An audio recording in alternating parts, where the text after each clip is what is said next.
اليوم أكملت لكم دينكم وأتممت عليكم نعمتي ورضيت لكم الإسلام دينا. آياداسي waxay ku taalaa fi suurati al-Maa'ida waxayna soo degtay xajjat al-wadaac fi yawmi Arafah. Ilaahay jalla wa ala waxa uu aayada leeyahay al-yawma maanta ayaan akmaltu lakum diinakum diintiinii ayaan idin dhammaystiray baa Ilaahay yidhi. aayadaasi diinta innaka la inoogu talagalay diinta Ilaahay baa la diintan innaka iska leh oo diintiinii maanta ayaan idin dhammaystirnay baa Ilaahay yidhi. diintiinii dadku waxyaabaha kale maanta ay sheegtaan laakiin diinta ma sheegtaan. ilaahayna waxa uu leeyahay mayo diintaad idinku leedihiin ee diinta sheegta. dadku maanta dhulkay sheegtaan oo dhulka qaar waxay yiraahdaan annaka le, qaar waxay sheegtaan waxay ku tabceen adduunyada ay arkayaan bay sheegtaan. aqalkan aniga le, gaadhigan aniga le, ilmahan aniga le, meheradan aniga le, dhulkan annaka le. may waxa soo dhan ilaahay baa iska leh, adigu laakiin diintaad leedahay. وأتممت عليكم نعمتي نعمة ديدين ما أنت عندوش إن كتام يلبا إلى هيرين نعمة ديدين نعمة الإسلام نعمة القرآن نعمة الأحكام دينت إلهي مركا وشيغانا يا نعمة بكو شيغتا إنيته وهي دينتو النعمة adduunyaduna waa niqmad.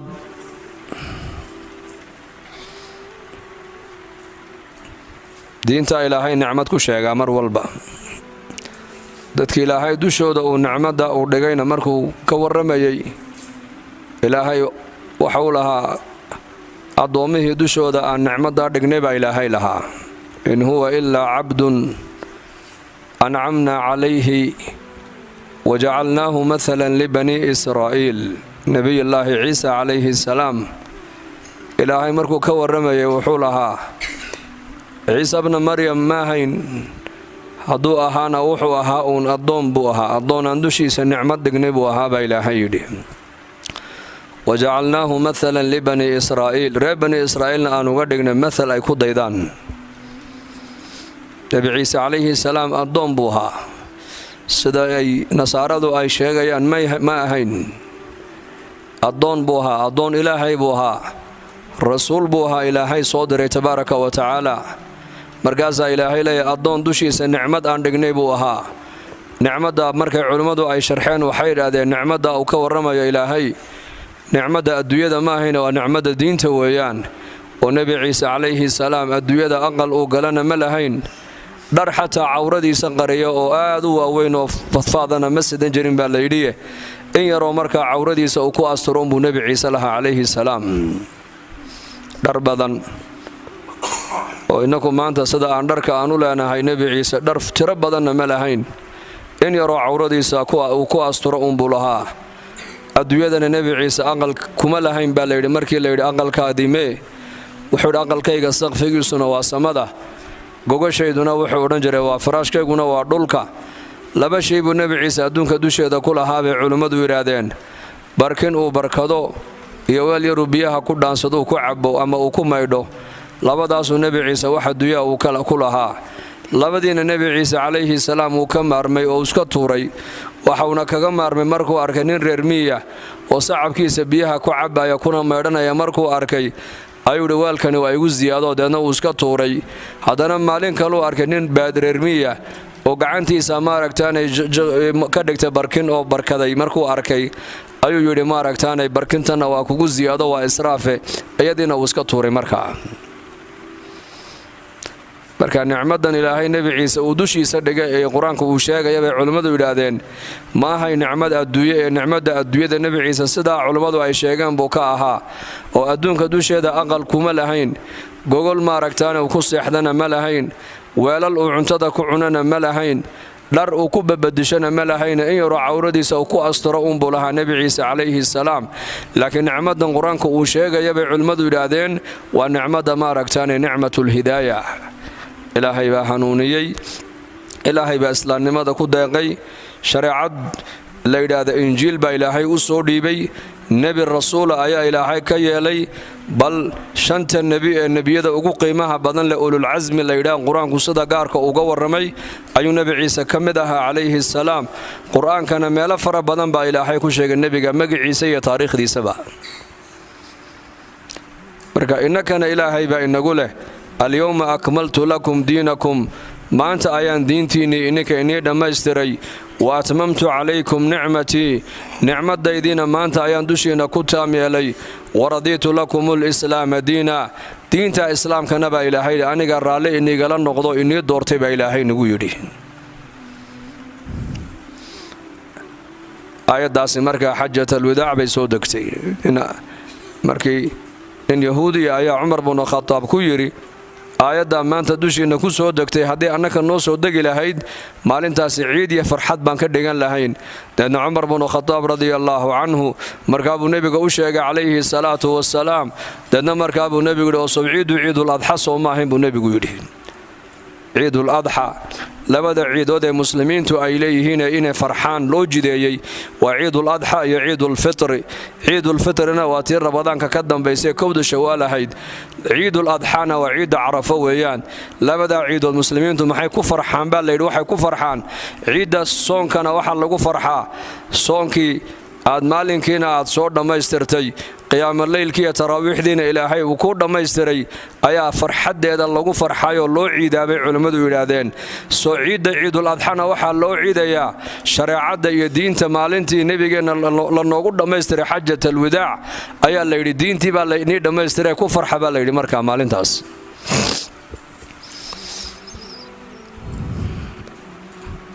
marka diinta islaamka ilaahay baa ina siiyey iyadoo kaamila waa diin dhammaystiran weeyaan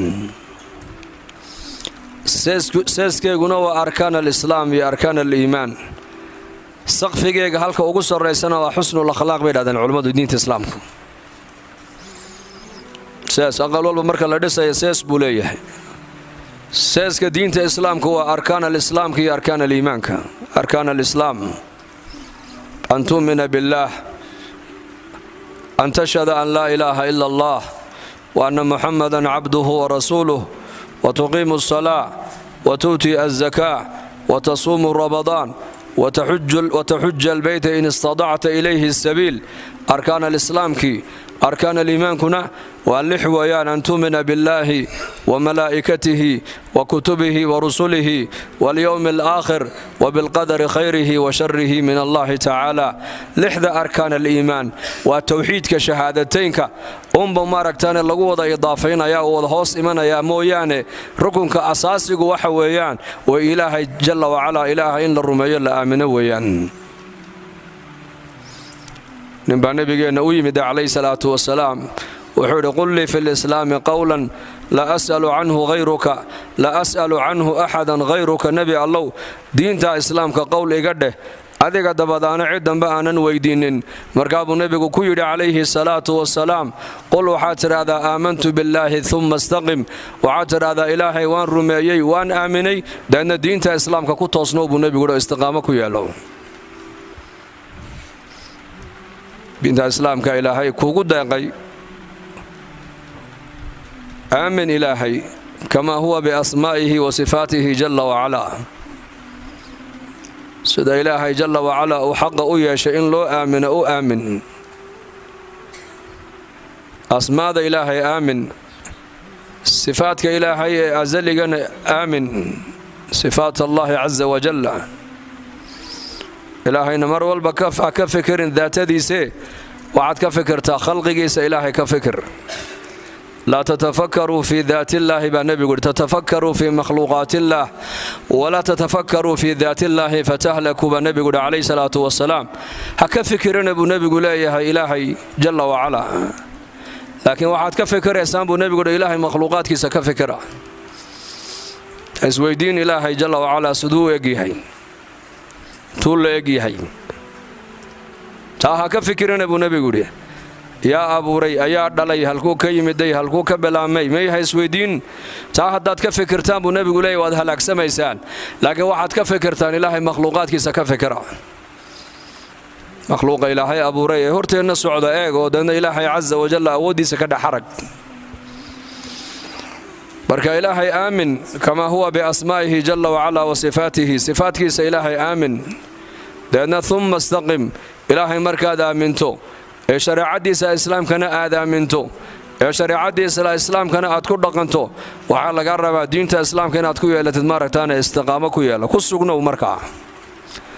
istiqaamada waa maxay? waa toosnaan. ku toosnow.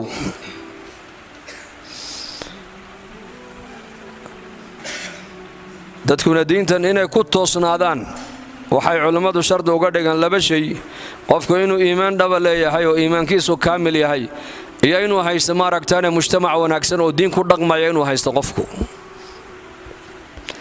labadaas siyaaba ayaa u dhib yaraynaysa qofka diinta islaamka inuu ku sugnaado una ku dhaqmo. iimaan yaqiin dhaba inaad u leedahay diinta islaamka biqadri alkhawf. hadba intaad ilaahay aad garata eed ilaahay ka baqaysid ayaad amarkiisa ku toosnaan. hadba intaad macluumaad leedahay maaha, macluumaadku waa gooni. hadba inta iimaankaagu iyo yaqiintaadu ay dhisanto ayaad diintana maaragtaanay aanad ku dhaqmi kari, aanad ku toosnaan kari ogow.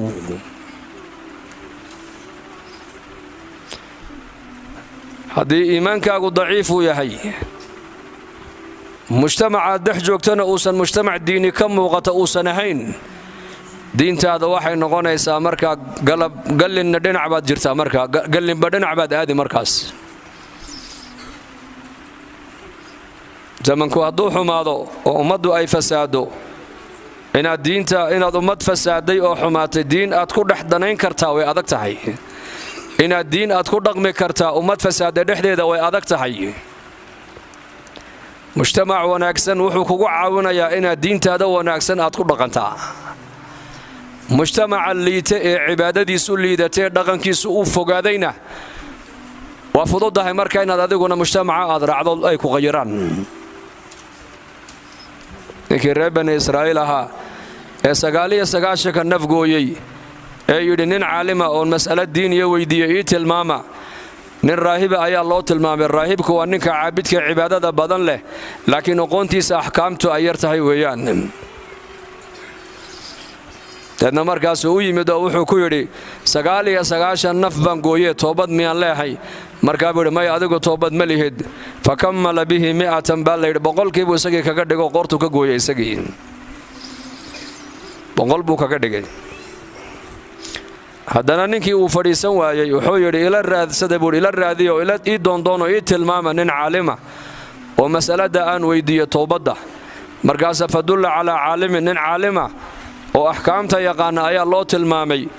laanna caabid kasta caalim maahin baa layidhi, laakiin caalim kasta caabid uu noqon karaa. caalimkuna waa indhaha ummadda weeyaan. ninka caalimkaee faqiihe diinta yaqaana waa indhihii ummaddu ay wax ku arkaysay culummadu. caama hadday culummo weydo, caamadaasi waa caamo indhabeeshay ogow. waxa maanta nolosha muslimiintu ay la qalabaagadinaysa waa caynkaa ee la kaca kufayno. laanna caamadu culummada kuma xidhnay, caamadu maanta siyaasiyiintay ku xidhan tahay. siyaasiguna ma aha mid indhihiisu ay shaqaynayaan oo qalbigiisa iyo maskaxdiisu ay furan tahay maaha. waa mid nolosha adduunyada u yaqaanee noloshii aakhirada ka madow isagana. lidaalika ninkaasi wuxuu raadsaday nin caalima, laanna culummadu waa indhihii ummadda weeyaan. haddaad caalim aad cilaaqo la yeelato, bal diintaada waxaad ku caabudaysaa si cad ilaahay ku caabudaysaa, balladh naxariis. diintaada waxay noqonaysaa diin waasicay noqon. deedna markaasaa nin caalimaad loo tilmaamay. caalimkiibuu u yimiday, mas'alad buu weydiiyey. wuxuu ku yidhi 100 naf baan dilay, toobad miyaan leeyahay? markaa buu yidhi haa, toobad waad leedahay buu ku yidhi. toobadda iyo adiga cid in dhex mari kartaa ma jirto toobadda waxay ka dhaxaysaa addoonka iyo rabbigii 100 nafood haddaad dishay toobadaada haddaad doonay in laga aqbalo oo ansaxdo waxa shuruudeeda kamid ah wadankan aad ku nooshahay waa dhul xun weeyaan oo macnaha dad xun baa ku nool dadkaasi waa dad mar walba dhiiga daadinaya oo dagaal iyo rabshad iyo maaragtaan qaylo mar walba u taagan iyo dhibaato u taagane ka dhaxbaxa buu ka yiri mujtamacan oo xagee tagaysaa mujtamac wanaagsan baad iyo ku tilmaamaya dhulkaas aad tagaysaa dhul leeyahay meel heblaayo dhulka dad wanaagsan baa ku nool oo ilaahay halka ku caabudo dadkaas aad u tagideen ilaahay la caabud buu ku yiri dadkaas danaway sidii buu yeelay ninkii wadankii uu dhiiga uu ku galo dhagarta uu ku galay buu badilay wadankii uu hijroonay dadka wanaagsan ay ku noolaayeen isagoo aanan gaadhin ayaa ajashiisa dhexda ku qabato oo dhintay malaa'ikatul cadaab iyo malaa'ikatul rahma isku qabatay buu nabigu kaleey salaatu wassalaam inakuna sida qofka bini aadanka marka ruuxdu ay ka dhacdo aan jirkiisa maaragtaan kafanka iyo nacashka iyo qabriga aanu la diyaar garoobayno ayaa qofka maaragtaan ruuxdiisuna malaa'ikta ayaa u imanaysa hadduu ahlul janna yahayna malaa'ikatul rahma qaadaysa buu nabigu yiri hadduu ahlun naar yahayna malaa'ikatul cadaab baa qaadaysa لأن لبدي ملك بسكوي مدو قار وحي إليه وأهل النار بقول نفبو قبايا ودقر قبل نكن النار بنو قادنا الروح دي سأنك قادينا قال ذيك لوحي إليه جاء تائبا إلى الله عز وجل إلهي بأسر نقضاء توبت كينه ما ركتاني جنة يا حقا نحرست إلهي بالله قاديا مركاسا ملك سورة آدم يلا يا إلهي أصدر تبارك وتعالى لأن مركاسا ملك إلا يدي وحاد مترسا دولك ودنبك كوغلي يا دولك وهجرون qiyaas baa lagu yiri dadna markaas waxa u batay dhulku u socday buu marka ayuu u dhawaaday taaka inta leeg baa la yiri wa fi riwaayad kale waxa nabigu yiri ilaahay baa amar ku siiyay dhulku u socday ee dadka wanaagsan ay ku noolaayeen baa la hadlo lagu yiri adoonkaasi waa toobad keenay u dhawow dadna taaka inta leeg buu u dhawaaday taaka inta leeg sidaas marka malaa'ikta naxariistu ay ku qaadaan ahlul janna ku noqdaan la yiri وشرع لمن كان قبلنا بعلماء ولادين ومضيه نجوه الرئي توبدو ذا إلا أقبل واحد الله شردنا أي إن المجتمع أي كل حجران اللي تا فساد سن دي قدادنا يا دجالما يا إني دتكو كدح بحان ومجتمع وناكسن أو دين لو الله كعبس ماشي جوجان إني وهجرودان أي ما ركتنا شريعته ومضاه ركمده هيد أما إنك شريعتنا توبد علماء مركي كهلين وكوي لها توبد مركي أدونك يا إلهي سكد حيث وصدح ويان صدح دا حدي لقاه لا توبد هذا وأنصح حيسا حدي مد لقاه ويا توبد هذا وأنصح ميسو ككوباد وكي علماء وحيد هذا دم بجاءت كجرتي وين أتكدح بحدا طلباتنا ما ركتاني دم بجاءت سمينيسي وين العزيمية جوانا التي ما دينا المرلبات دم بجاء أنا دقول نقول تصدحنا وين المركز حصوصة الدم بجاءت سمين جرتي وين أتكقوم ميسايو كنا موتا صدح دا حدي قفك طائب كان لقى هلو توبدي سوى أنصحيسا صدح دا حشر دا حدي مدو كم غيا هنا توبد دا وناقص ولويان حدي بني آدم حق نيسي ماشي وكجرنا شرد أفراد بعلماء الشيخان وحيد هذين وين وقفكم ما ركتاني حقي بني آدم اللي قولها وين وقفك وحيسي اسكاقع عليه ويان أما وين وعفز كضلبا marka ummadihii naga horeeyay toobadooda waxa looga dhigay shuruud inay ka dhaxbaxaan mujtamacan xun ee dhiiga ay ku dhaxdaadiyeen oo deedna mujtamac wanaagsan oo meel wanaagsan ku nool inay raadsadaan baa shardi looga dhigay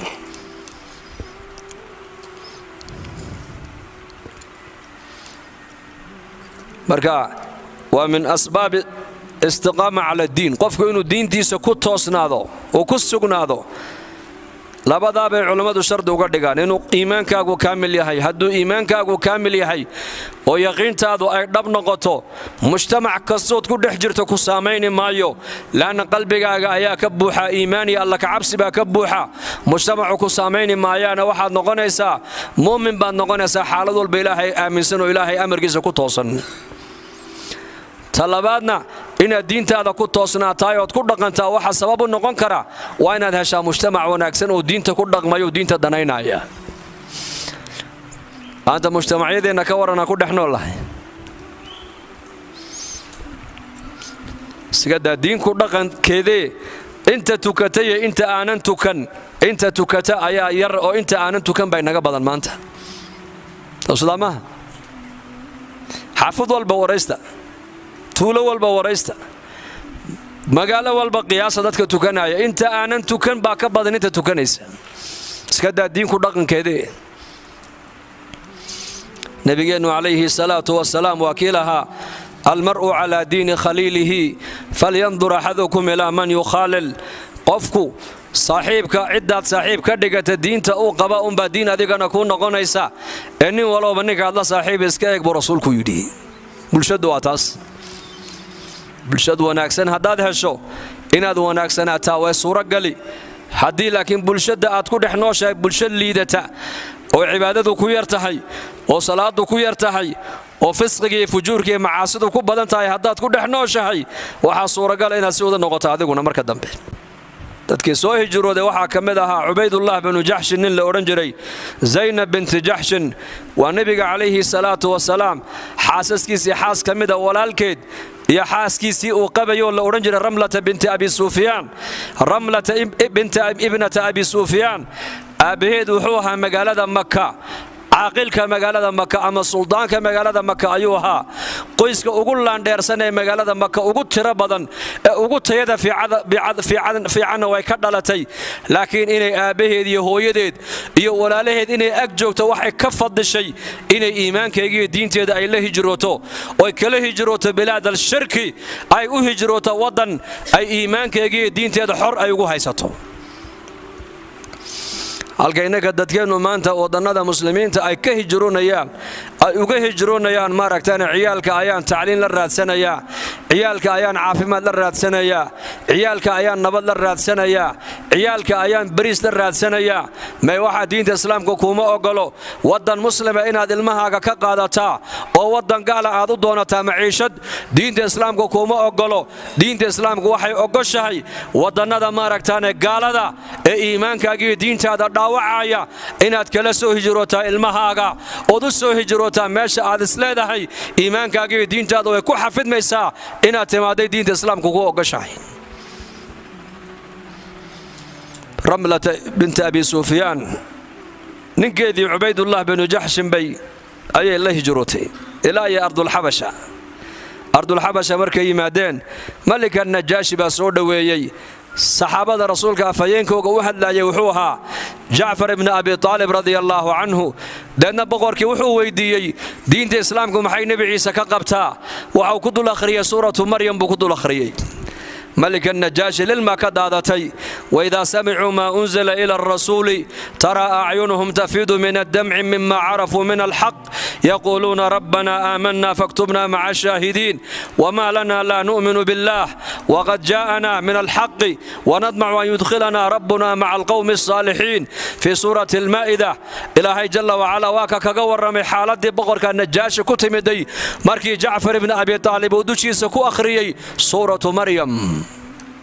سورة مريم waxay ka waramaysaa ciise ibn maryam bay ka waramaysaa calayhi salaam hooyadii maryam ay ka waramaysaa risaaladii nabi ciise loo dhiibay ka waramaysaa shariicadii nabi ciise loo dhiibay ka waramaysaa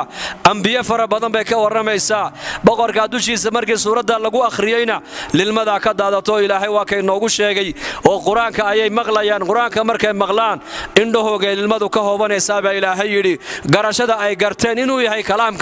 kalaamka ilaahay tabaaraka wa tacaala inuu yahay markaasuu yidhi wallaahi kalaamkii nebi muuse afkiisa ka soo baxayey waa tawraad iyo kalaamkii nebiyullaahi ciise bna maryam afkiisa ka soo baxayo injiila iyo qur'aankaasi meel keliya ka soo wada baxeen waa waxyiga ilaahay buu yidhi dhulkaygu waa dhul nabada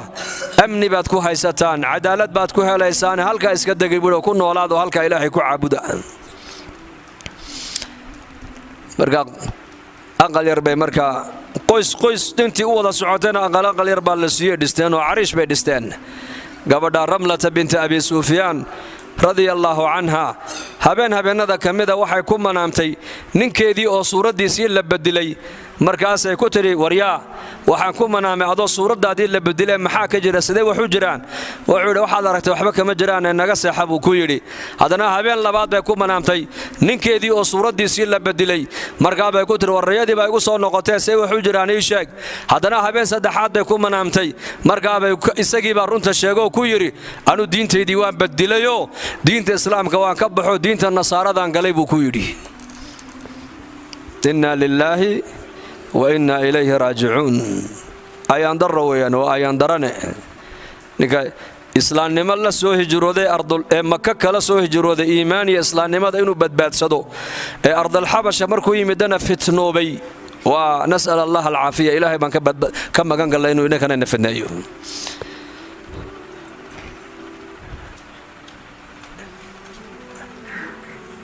mar walba ku ducayso yaa muqallib alquluubi thabbit qalbii calaa diinik uu bedelay diintiisii uu ridoobay islaamnimadii buu ka baxay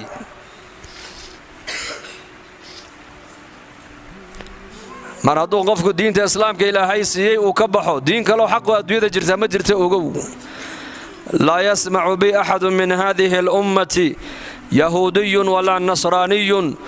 uma yamuut walam yu'min biladii ursiltu bihi ilaa kaana min asxaabi annaar buu nebigu yidhi calayhi salaatu wasalaam axad ummadda muxamed axad ummaddayda ah ama yahuudi ha ahaada buu nebigu yidhi ama nasraani man ha ahaadee ima maqlo hadduu i maqlo isagoo aniga aanan i rumayn haddii ajasha ku timaadana kaasi naar buu ku dhacay buu rasuulku yidhi diin islaam mar hadday adduunyada timiday wixii adduunka diina islaamnimada horteed jiray oo dhan diinta islaamku iyadaa masaxday ogow saasoo markaa ninkaasi uu ku noqday murtad uu ridoobay isagoo shaarib alkhamriya oo ridoobo murtadoo diinta islaamka ka noqdeen ardulxabashu ku dhintaa la yidhi ramla radiallaahu canha deedna gurigeedii bay markaa iyadoo keligeed habeen madow halka ku seexataa aqal dhexdii waddanka ay timidana dadka ku nool afkooga garani mayso ninkii keliya wehelka ay ka dhiganaysay ee aabbaheed iyo dadkeegii iyo ubadkeeg iyo qaraabadeedii ay ka soo raacdayna ee wehelka u ahaana uu ka ridoobay intuu ridoobay isagoo shaarib alkhamriya ayuu ardulxabasha ku dhintay baa la yidhi keligeedbay markaa aqal dhex seexataa waxaa taariikhda ku qoran habeennada ka mida waxay ku manaamtay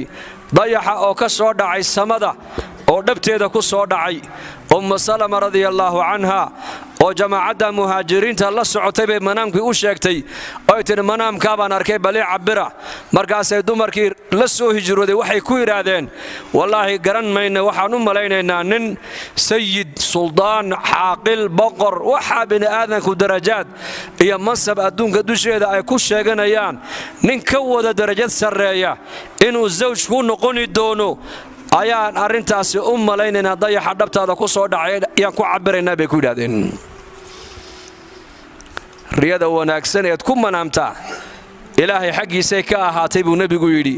qofka aad isleedahay khayr baa ku tuhmayaabaa loo sheegaa waa wuxuu kugu cabiro qofkaasi weeyaan riyada xun ee hawaawigee naxdinta badan lana taa lama sheega buu nebigu yidhi shaydaan xaggiisay ka ahaato lama sheego waxna kaa qaadi mayso laakiin riyo wanaagsan baad ku riyootay oo farxad leh waxaad jeceshahay wax kaa farxiyey qofka aad isleedahay qofkaas uu kaa khayr badan yahay diintana aqoon buu kaaga leeyahay uu kaa aqoon fiican yahay waana kaa iimaan fiican yahay qofkaasaa loo tagaa manaamkaa baan arkay ii cabir baa la yidhahdaa waxuu kugu cabirana u noqdaa bay culimmadu yidhahdeen riyada xun ee hawaawiga ee naxdinta leh adoo aqal kugu gubtay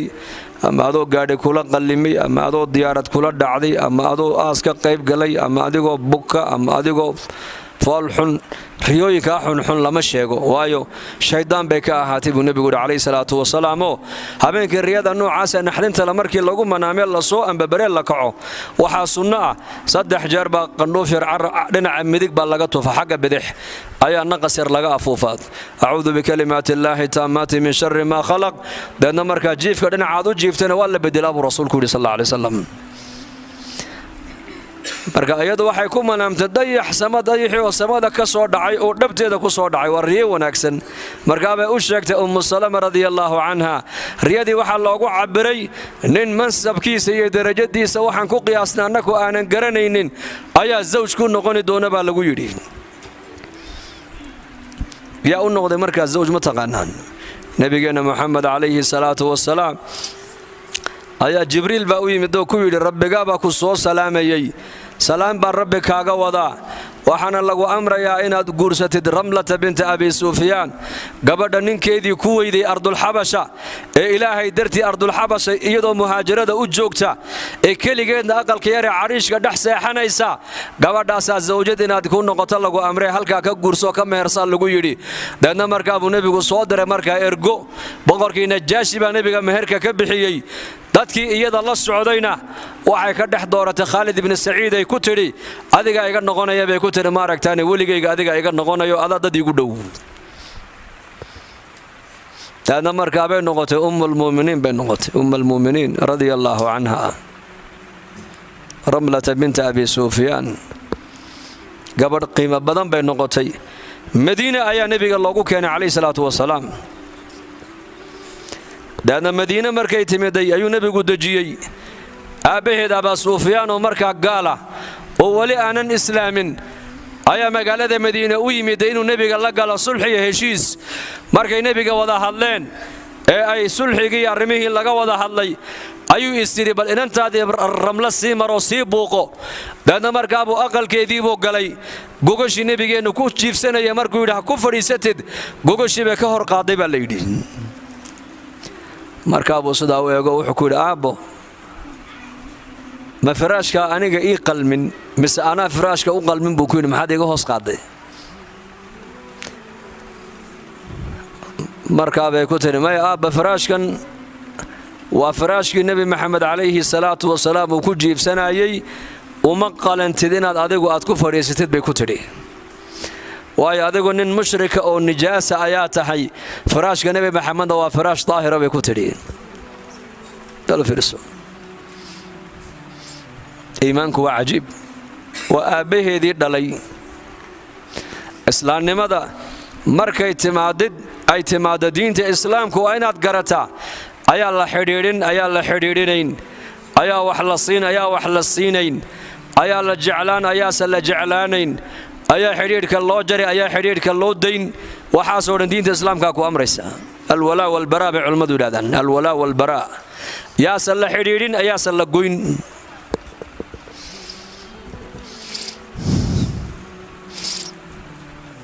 Ramla radiyallahu anha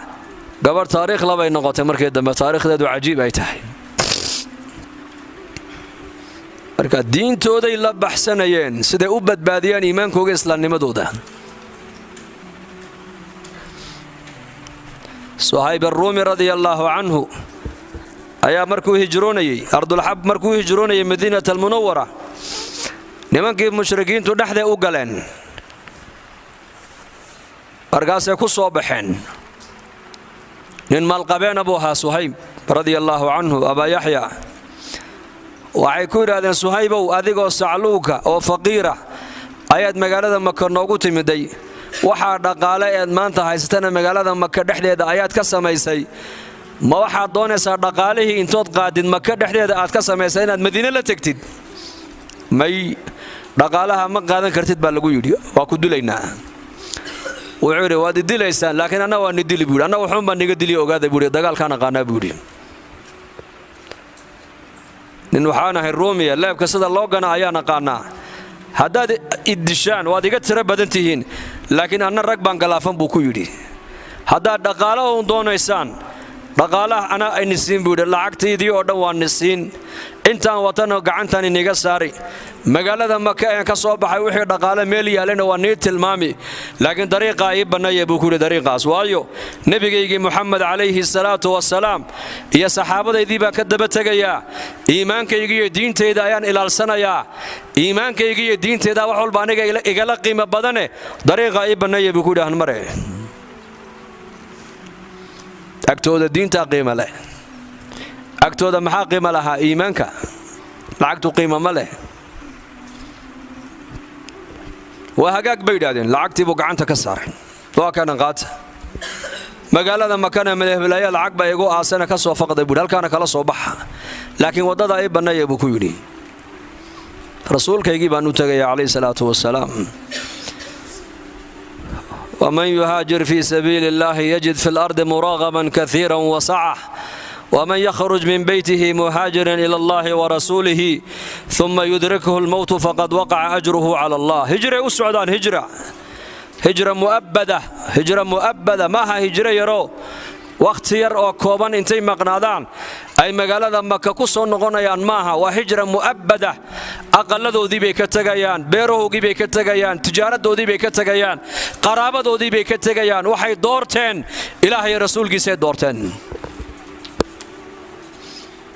وحي ودن بأوسيي وضدي بأوبنيين مركز وصعدي هل ساعة قدهد أيوها نغني يوم القبانة ساعات كدبنا وحو نقضي نين فقير ونقضي سوق فقيرة وقعنتي ساشلين كجرين أيو مقالذي مكة سوق مدينة سوق ليبا ليدين يا سودوي نبينا محمد عليه الصلاة والسلام ومحو نبي كو سودوي ربح البيع يا أبا يحيى ربح البيع أبا يحيى بيعك قناعسك هذا إلهي لقى شيء واتكلم عايشتي بالنبي وكيد ما أنت لأن اختبار بوها اختبار إلهي الرسول كأردنعه يا دوية هذه أردنعه كلا دورة بيهيد لأن إلهي عز وجل وحو كل هامية صحابي قاس إنه يراد العقد قيمة ملقاتها لكن نبي الله محمد بان كدبه تجي فرها يقعد وضدها اي بنيه امتحان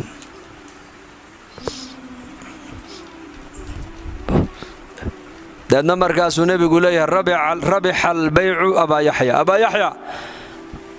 بايع مشتركة ما أنت إلهي أدي إلهي ندحمري وأتكلم مع عشتي النبي يقول عليه الصلاة والسلام يا أوشيك النبي قصة العدي وحي بان نبي الله وشيء وحي ماشي قضيته ay ka dhacayso waa Makay u dhaweyd teleefoonadan zamankan aan haysanay aalaadkan aan ku wada itisaalayna sariica ee wixii oo dhan ba adduunyada markiiba u gudbinaya ma haysan laakiin jibriil baa nabiga ku soo dago uga waramaya wa minan naas man yashri nafsuhu ibtigaa'a mardatillah wallahu ra'ufun bil ibad muuminiinta waxa kamid ah ilaahay leeyahay mid naftiisa iyo xoolihiisa iyo dhaqaalihiisa ku iibsanaya ilaahay ridihiisa wa Aba Yahya ayaa kamid ah lagu yiri Suhayb ar-Rumi baa soo socda oo dhaqaalihiisa ka doortay ilaahay rasuulkiisa inuu raali geliyo ka doortay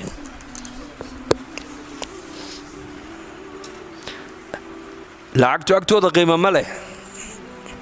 qabiilku agtooda qiimo ma leh dibloomku agtooda qiimo ma leh aqalladoodu agtooda qiimo ma leh dhulkoogu agtooda qiimo ma leh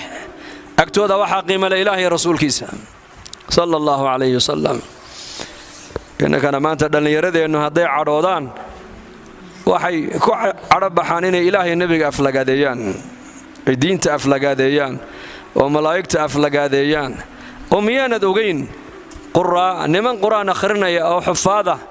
aydoodii in leeyahay waad ku gaalowdeen munaafiqiinta iska daa diin iyo malaa'ig iyo ilaahay rasuulku afka lagu taagay يا معشر القراء نمنك منافقين تيجي أبادر يا صهيب يا بلال بي أركانو مال فرديا ولي بالسفر بي هاينو غزوة جهاد بي السعودين وارقوا الذين القرآن خرس بدل له باللغو يري مركع عنتد اللعونين محاين نقع عن توقوين مركع دقال كلا قالنا محاين نقفوا ليسن أريقا سيكا ورما وأريقا نيمك الصومالي دو اعتراضو هدان علموي عدعن مويه ciidan ka hadayo xagga qolooyinkayga galbeedka ay dhaadeen hadaan culumoy adcun mooye ciidan ka hadayo maxay ka dhigan tahay hadalka ninka munaafiqa uu yiri ahdigii nabiga sallallahu alayhi wasallam ya ma'shar al-qurra ururkiinan quraan akhriska badan lahow marka dagaal la galayna maxay iniga fulaysan marka cuntada la cunayna maxay iniga cantuuga weyn ereyga inagu aan leenahay isma tagin يا واستقيم ereyga baan la yidhi may waad gaalowdeen laa tactadiruu qad kafartum bacda iimaanikum wax cudurdaara ood sheegan kartaan ma jirta baa ilaahay ku yidhi waad gaalowdeen baa lagu yidhi iimaankiinnii kadib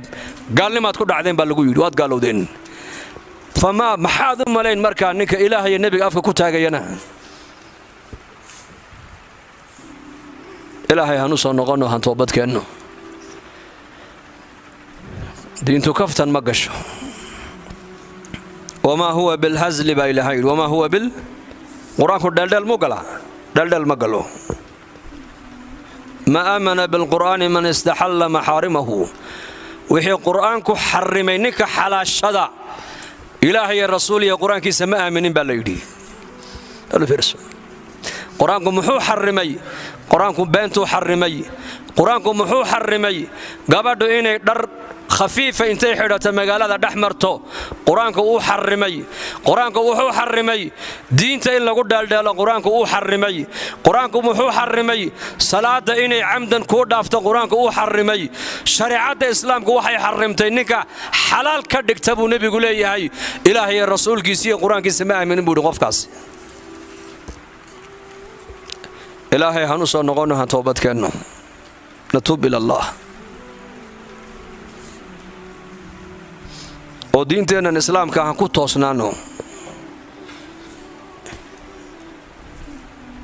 asbaabta inaad diinta ku toosnaato ku dhib yaraynaysana waa labadaa shay bay culimmadu leeyihiin aliimaan iimaan dhammaystiran iimaan hadba inta iimaankaagu ziyaaday diintaadu ziyaadi iyo maaragtaane mujtamac wanaagsan mujtamac wanaagsan maxaa laga wadaa waa bi'adda waa bulshad wanaagsan ciddaad saaxiib ka dhigatid unbaa diintooda adigana aad qaadana ogow laa tusaaxib ilaa muuminan walaa yaakul طacaamaka ilaa taqiyun baa nebigu yidhi haddaad cid la saaxiibi qofka muuminka la saaxiib buu nebigu leeyahay gabadha muuminadda ha la saaxiibto wiilka muuminka ha la saaxiibo haddii saaxiibkaagu uu yahay mid muumin oo taqwo leh xagga khayrku kuu jiidiyo ogow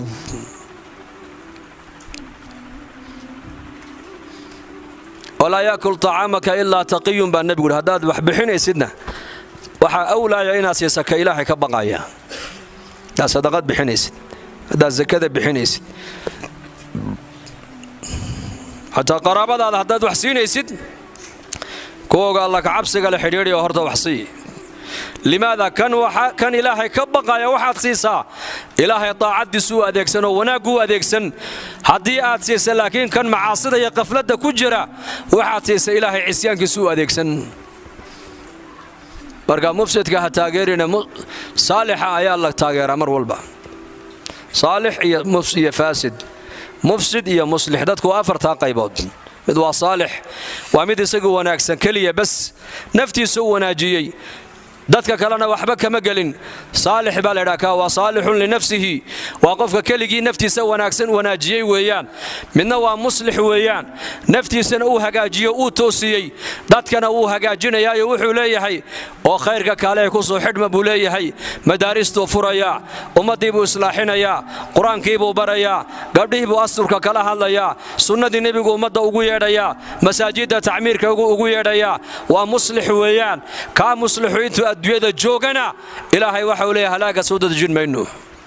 وما كان ربك ليهلك القرى بظلم وأهلها مصلحون با إلهي يدي وما كان ربك ليهلك القرى بظلم إلهي ربك ماها كقرية ظلم كهلاقايا أيضو إهلكيقو أيهين كودتك وناقوك كشقاينايا دتك قرية دا كنول حتى هدي شركي أي كجران هدي فساد أي كجران هدي ظلم أي كجران لكن دد مصلحين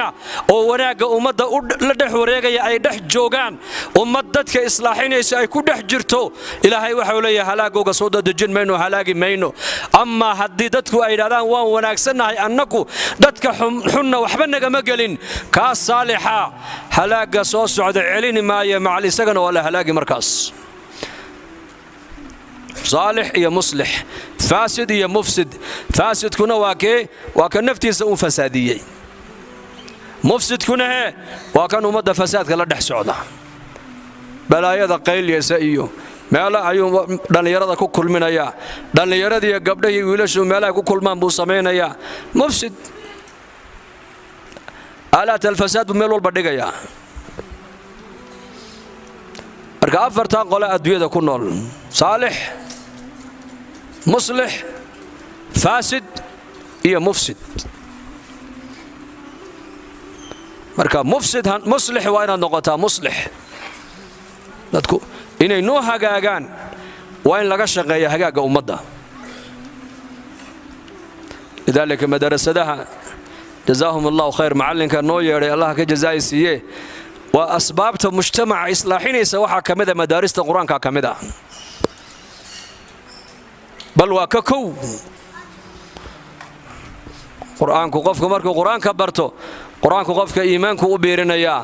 qur-aanku qofka xishoodku barayaa qur-aanku qofka akhlaaqdiisu u dhisayaa qur-aan haddii madaarista baa layidhi haddii man fataxa madarasatan aqfala sijnan bay dhahdaan culummadu qofka madarasad qur-aan lagu dhiganaya meel ka furay waxay ka dhigan tahay jeel buu ninka ummadda ka xidhay laanna jeelashu meel lagu soo islaaxa maaha meesha ummadda ku islaaxaysa waa madarasadii masaajidda weeyaan in ummaddu masaajidda ay soo gashaana dacwadda u sababa in dadku ay madaarista ku soo xidhmaanna macallimiinta ayaa u sababa daaciguna dadku masaajidda ku soo shubaya sida ay qasabadu biyaha ay barkada ugu soo shubayso ayuu daaciguna maaragtaanay masaajidda ummadda ku soo camiraya macallimkuna dadka ayuu ku soo xidhaya maaragtaanay qur-aanka marka qur-aanka ummaddu islaaxiya haddaad aragto ummad qur'aanka danaynaysa qur'aanka baranaysa qur'aanka jecel madaarista u badanayso dadkaas waxay ka dhigan tahay dadnimadoodii baa soo noqonaysa fajazaahum allahu khayr macallimiintana waxaan leenahay ha ka daalina dhigidda qur'aanka aad dhigaysaan ha ka daalina laanna ilaahay baa inaga abaalmarin إن الله يرفع بهذا الكتاب أقواما ويضع به آخرين قرآن كان إلهي عزب وكسينا يا ضد إلهي عزب وكسينا كرب وقاذا يا ضدنا إلهي إسلا كتاب كان هوس إلهي أدقى يا ضد كان قرآن كان برا برتا ku dhaqma ummadda ku xakumana ka shaqeeya quraanka sidoo kor u noqon lahaa quraanku kor buu u qaadayaa dadka quraankan intay bartaan gadaal iska dhigay wax kale shariicad wax kale dastuur iyo nidaam ka dhigtana quraanka ayaa la harayo naartu quraanku ku tuuraya القرآن شافع مشفع وماحل مصدق من جعل أمامه قاده إلى الجنة ومن جعل خلف ظهره ساقه إلى النار نبي عليه الصلاة والسلام وكيلها قرآنك وشافع ويان وإرقية إرقية سنة والله أقبل يا وماحل مصدق والضوض ويان عد الضوضنا دودي سوى الله أقبل والله الرميسان بو نبي يري من جعل أمامه قاده إلى الجنة قفك قرآنك هرتي سكيلا قرآنك الجنة حق يدو قاضيا قفك قرآنك حق دب اسكدغنا قرآنك نارتو كتورا ابو نبي عليه الصلاة والسلام قرآنك حق هرق اسكدغ معنيه waa maxay imaam ka dhiga quraanka had baranayso eed ku dhaqmayso eed umad ku dhaqayso eed maaragtaan ku tarbiyadeynaysid waa inuu hada quraan laana quraanku waa shariicad dhamaystiran ilaahay baa noo soo dajiyay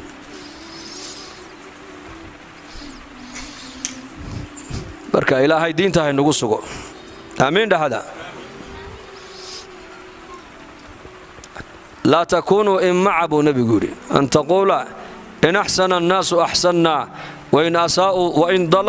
أساءوا ظلمنا هذا المعني سوها حديث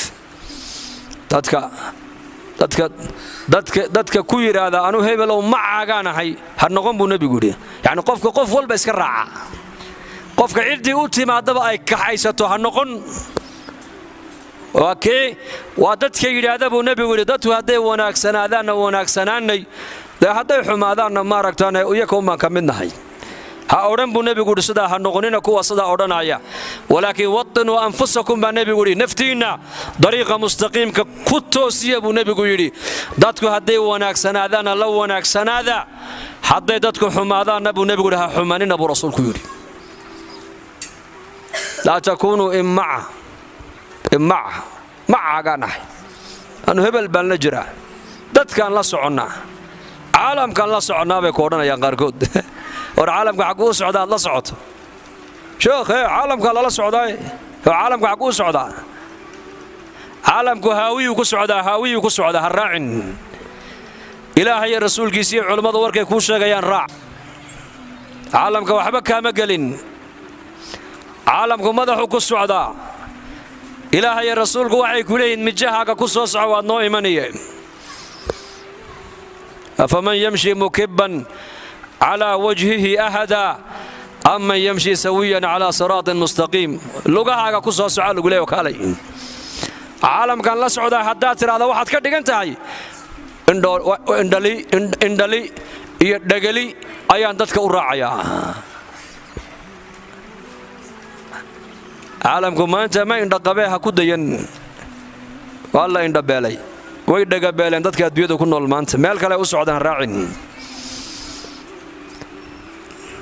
cid walba ha raacin dhangaagaale ha noqon cid walba iska raaca ilaahay rasuulkiisa kitaabkiiyo sunnada nebi maxamed raac warka culummadu ay kugu yeedhayaan baaqa culummada ajiib waad liibaani adduunkan iyo aakhire kuwa ilaahay nebiga raacay haynaga yeelo insha allah dhahada maasha allah ku dadaala khayr baa inoo muuqda khayr baa ifaya zaman wanaagsan baad moodaa inuu zamankan yahay runtii sida ummaddu khayrka ugu soo jeesatay innakana waxaan rajaynayaa ilaahay inuu khaatimada inoo hagaajiyo waxaa khayran sheegaynana ilaahay inuu ka yeelo ikhlaas oo maalinka qiyaamahana ilaahay naga abaalmariyo diintana kuwa ku sugnaada ee ku khaatimaysta allah inaga dhigo hada wabillaahi tawfiiq wasala allahu calaa sayidina muxamed